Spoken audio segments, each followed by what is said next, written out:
próximos días el Vaticano va a resolver el destino de la organización católica Sodalicio de Vida Cristiana, que fuera creada por un peruano, Luis Fernando Figari, y que, según lo describió el libro de Pedro Salinas y Paola Ugaz, había convertido a sus miembros en una especie de híbrido entre soldado y monje, una organización de fanáticos, pero lo grave es que sus dirigentes y fundadores se enfrentan a acusaciones hoy no solo de abuso psicológico y físico contra los jóvenes miembros de la organización, sino incluso de abuso sexual. Nosotros fuimos hasta Europa en busca de testimonios. Adelante. Estábamos en el parque de al frente de mi casa. Me dijo, pues si confías en mí, bájate los pantalones, ¿no?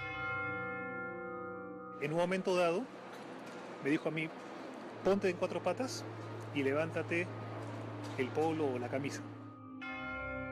Entró a su cuarto, sacó un palo, lo puso en el sofá y me dijo, siéntate en el palo.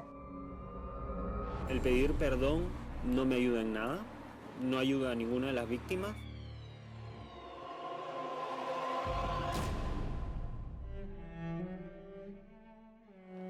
Estos tres hombres viven o intentan sobrevivir en alejados pueblos de Europa.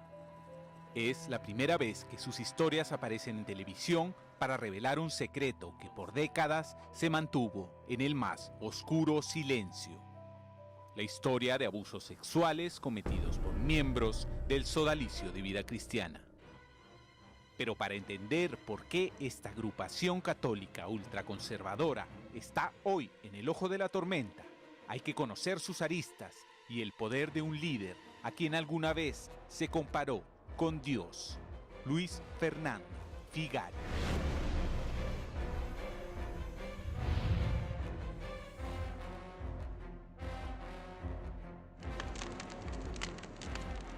El Sodalicium Christianae Vitae, o Sodalicio de Vida Cristiana, es una organización religiosa católica fundada en 1971 por Luis Fernando Figari, peruano, exalumno del Santa María, y que le da a esta organización un diseño de carácter vertical, autoritario, absolutamente totalitario. En octubre del 2015, los periodistas Pedro Salinas y Paola Ugaz desnudaron en el libro Mitad monjes, mitad soldados, los secretos de la agrupación que Figari fundó cuando apenas tenía 24 años. En buena cuenta, el sodalicio era Figari, y Figari, que había estudiado leyes pero al final optó por la teología, encontraba en los jóvenes el espíritu que guiaría su camino.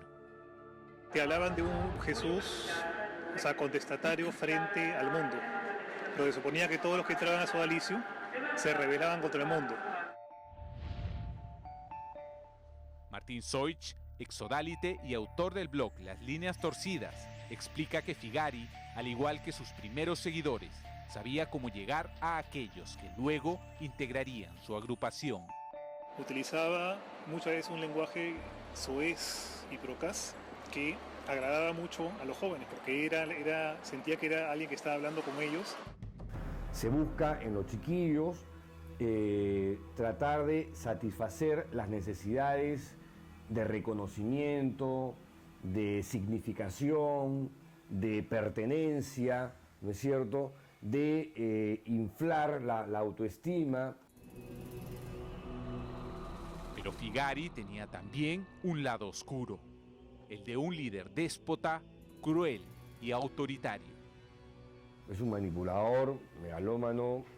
Mandaba y ordenaba, y él era la voz suprema. Que te hacen leer sus publicaciones, todo el tiempo te están diciendo, pucha, qué genio este pata, mira la frase que ha dicho. Forma parte del formateo mental, del lavado del cerebro, del chip que te van instalando para que asumas que Figari es un dios. Pero este tipo de labor lo hacían ellos de manera discriminatoria.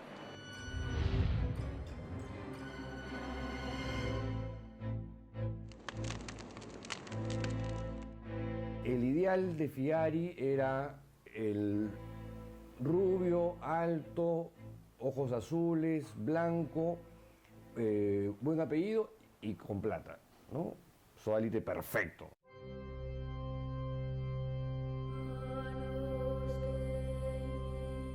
Figari y el grupo fundacional del sodalicio tenían claro quiénes debían ingresar a esta agrupación, cuyos estatutos fueron aprobados por la Iglesia Católica en 1977.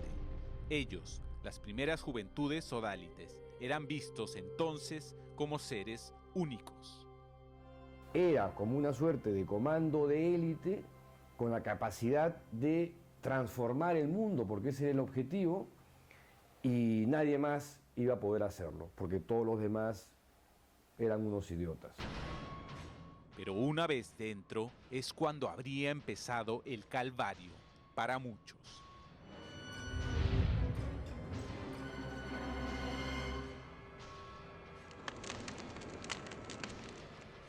Figari y compañía supieron, y esa fue una de sus habilidades perversas, elegir a los chicos más frágiles y más vulnerables. Las primeras reuniones del sodalicio se realizaban en la propia casa de Figari en la Pinta 130, San Isidro, hoy en venta.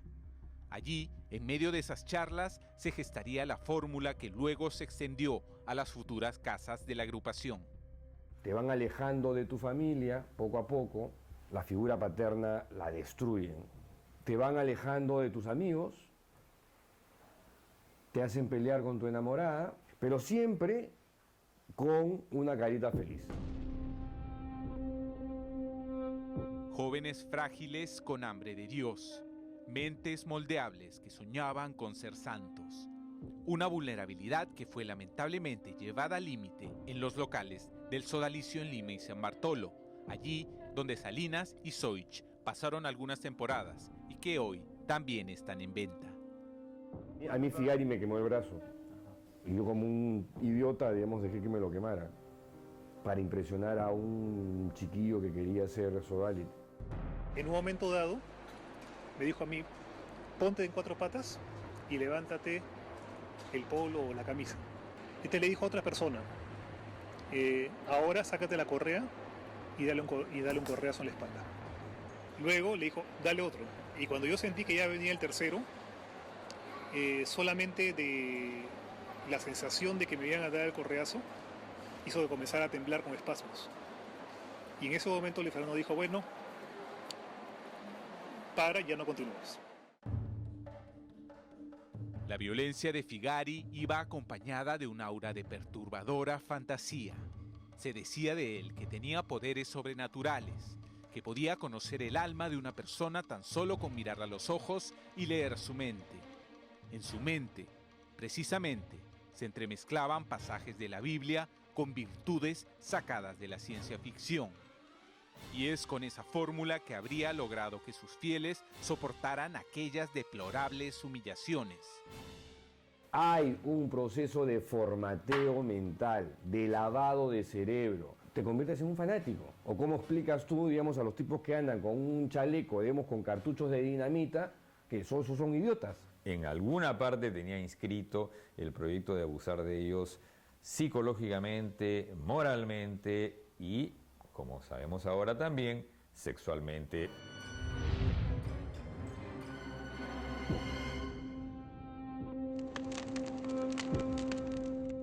En octubre del 2007, el por entonces sodálite Daniel Murguía Ward fue detenido en un sucio hostal del centro de Lima.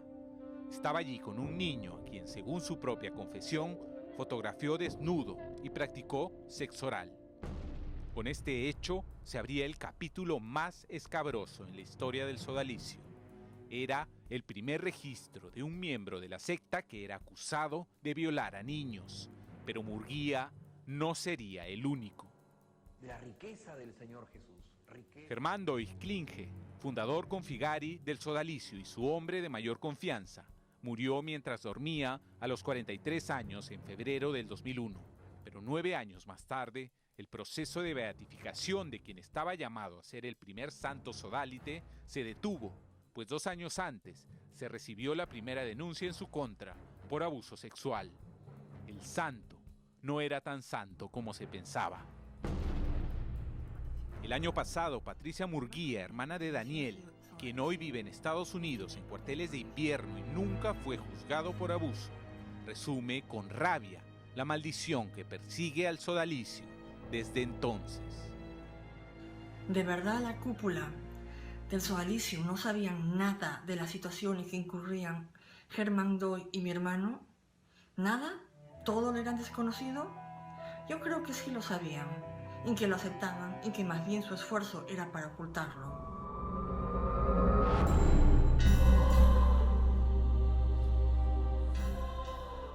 Beto Villar, de Punto Final, fue hasta Alemania, donde encontró a Álvaro Urbina, un exmiembro del sodalicio que tiene gravísimas denuncias que hacer. Adelante. Si Dios existe, ¿por qué pondría a prueba a un menor con un cura? En todo lo que crees, lo crees por él, ¿sabes? Porque él es magnánimo. Pero luego la prueba de fuego es absolutamente todo lo que él crees y tal, va y te viola.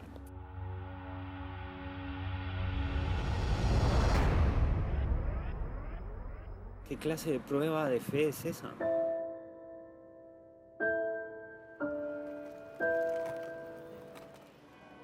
Los verdes e interminables paisajes de Colonia parecen extraídos de antiguas pinturas.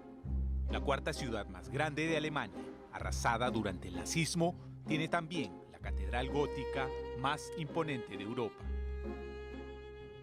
Y dentro de este inmenso monumento a la fe que tardó 600 años en construirse, esta imagen nos recuerda por qué hemos llegado hasta aquí.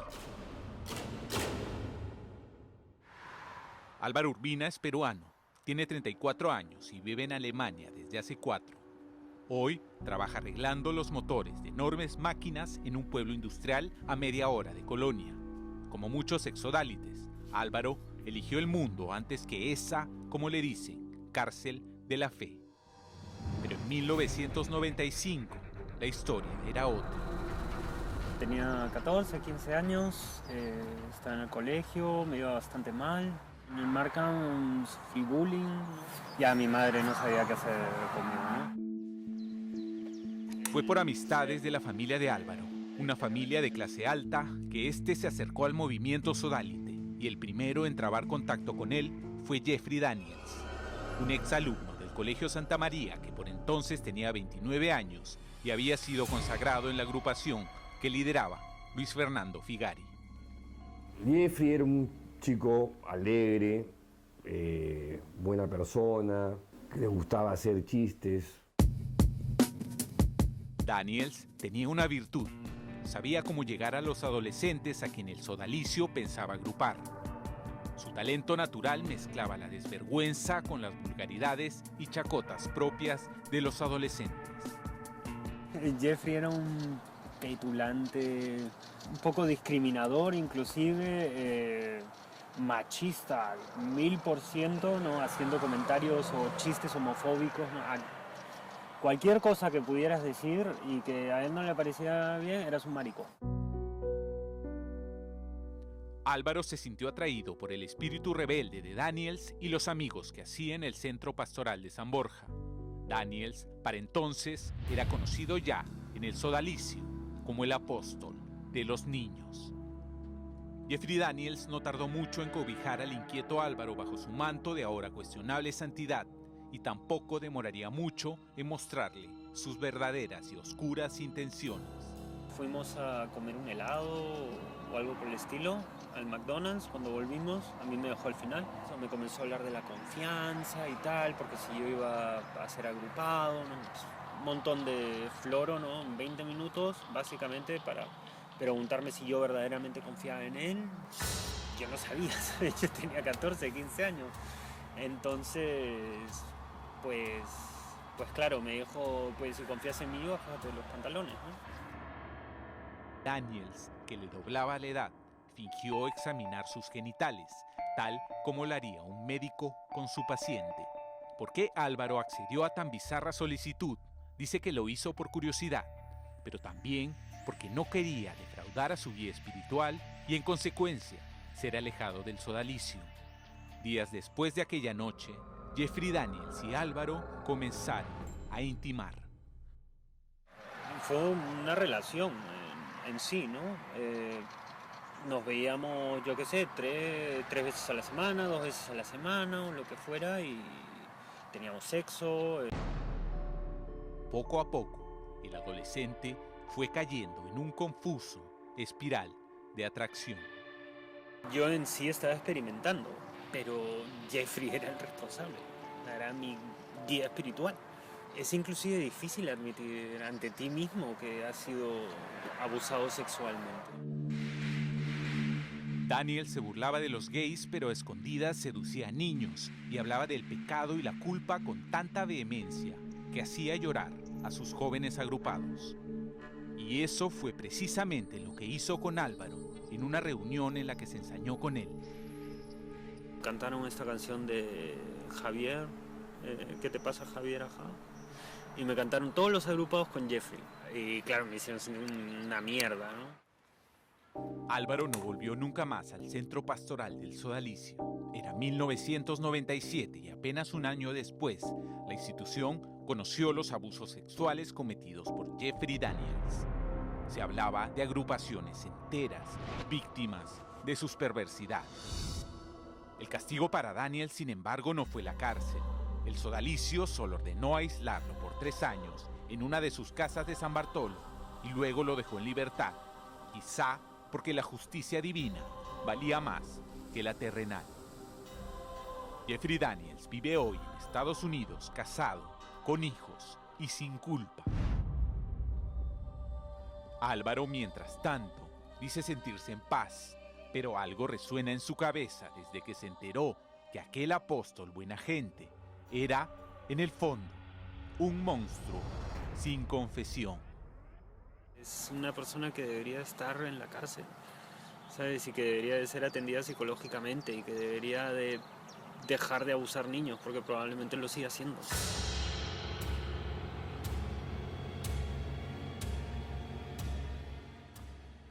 En unos minutos, un testimonio de abuso sexual, pero esta vez contra Luis Fernando Figari, el fundador del movimiento Sodalicio.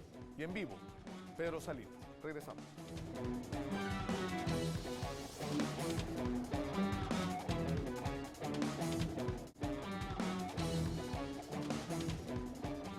Beto Villar recogió en algún lugar de Europa el testimonio de quien acusa al fundador del Sodalicio, a él también, de abuso sexual. Yo perdí la fe en la humanidad y para mí ese es el daño más grande. ¿Y a quién culpas tú? A Luis Fernando Figari.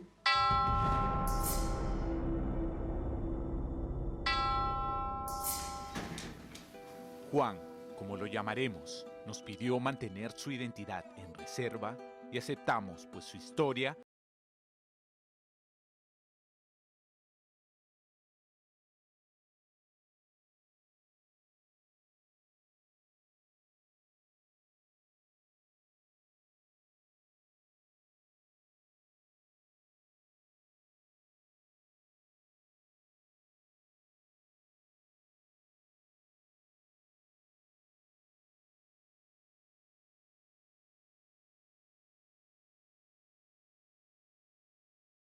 era muy secundario. Como ocurrió con él, los sodálites usaron desde el inicio el único método que tenían de captación, una suerte de selección especial entre los alumnos de colegios exclusivos de Lima. Lo que yo me enteré después es que Figari le dijo a un par de personas, y a ese por qué no le han hecho apostolado. Y ahí fue que se me pegaron.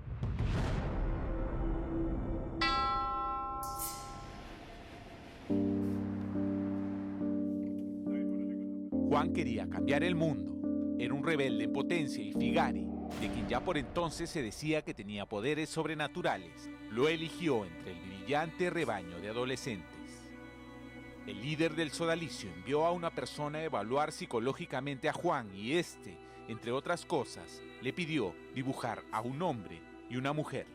Me decía, bueno, como tú has dibujado primero una mujer, eso significa que tú te identificas con una mujer, significa que eres homosexual, cosas me parecieran muy extrañas, porque mi primera impulso había sido tratar de dibujar a un hombre, pero decía, si dibujo un hombre, van a decir que soy homosexual.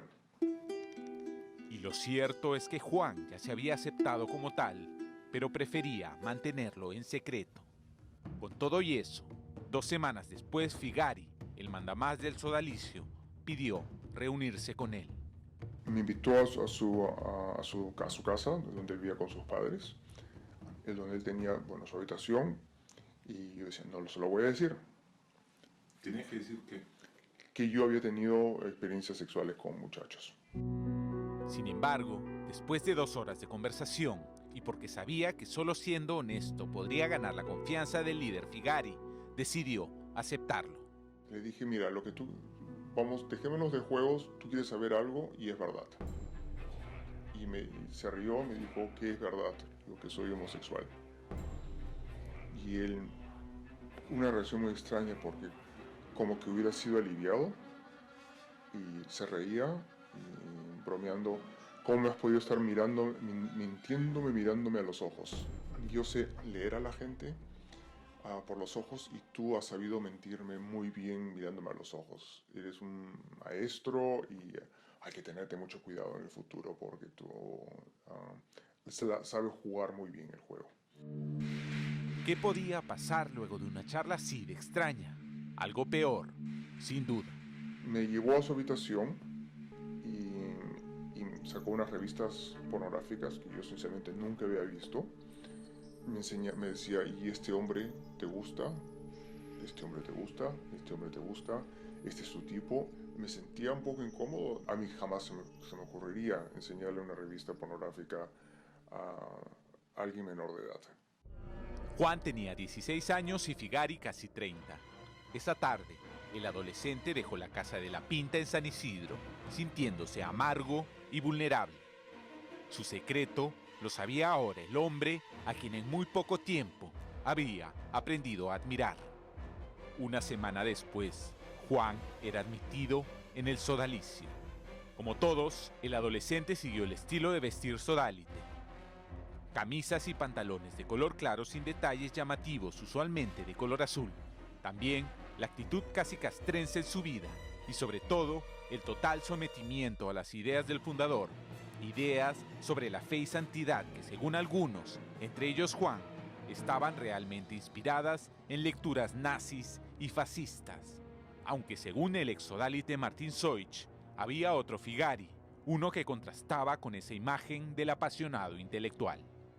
Le gustaban las películas de artes marciales, le gustaban las películas de Schwarzenegger, de Stallone, de Jean-Claude Van Damme. A ello además se unía algo que era ya una suerte de pensamiento único en la agrupación. Para él las mujeres eran seres de segunda categoría, ¿no? Mujer buena solo la madre y la Virgen María, porque a Figari se le atribuye la frase a la mujer con la punta del zapato. Durante meses Juan se reunía con Figari una vez por semana para conversar. El líder del sodalicio, aquel que siempre alardeó de su cercanía con los papas, intentaba convencerlo de que no era homosexual. Aquella cercanía, sin embargo, se cortó abruptamente una tarde en que Figari lo citó en su casa tras conocer que Juan había tenido un acercamiento con un compañero de la agrupación. Entró a su cuarto, sacó un palo chico, más o menos de 50 centímetros, lo puso en el sofá y me dijo, siéntate. Y puso un crucifijo delante mío. Míralo al Señor. ¿Te gusta eso? Para Juan, ese fue el castigo más humillante que jamás recibió. Pero lo aceptó, dice, porque en ese entonces estaba cegado por las ideas sodalicias. Por su parte, Figari iba cosechando en silencio lo que hoy se sabe ya. Historias de sometimiento sexual de menores, como aquella retratada en el libro de Salinas y Ugaz, y en la que una de sus víctimas relata que lo violó incontables veces, prometiéndole que así lo convertiría en un ser iluminado. Él no me pudo, romper. Yo ya había tenido experiencias. Tal vez a él le interesaban chiquillos sin experiencia. No hay reposo para el dolor aún después de varios años. Hoy, las víctimas de estos hombres que violaron su inocencia en nombre de Dios son personas duras que tratan de recomponerse a kilómetros de su pasado. En este momento estoy desempleado. Si yo no hubiera conocido a Sodalicio, hubiera tenido una carrera en la Universidad Católica. Si yo hubiera dicho algo, ¿no? Mucho más temprano, pues igual muchos niños no habrían sufrido a Jeffrey. Yo era incapaz de mantener un trabajo fijo. Yo era incapaz de mantener amistades.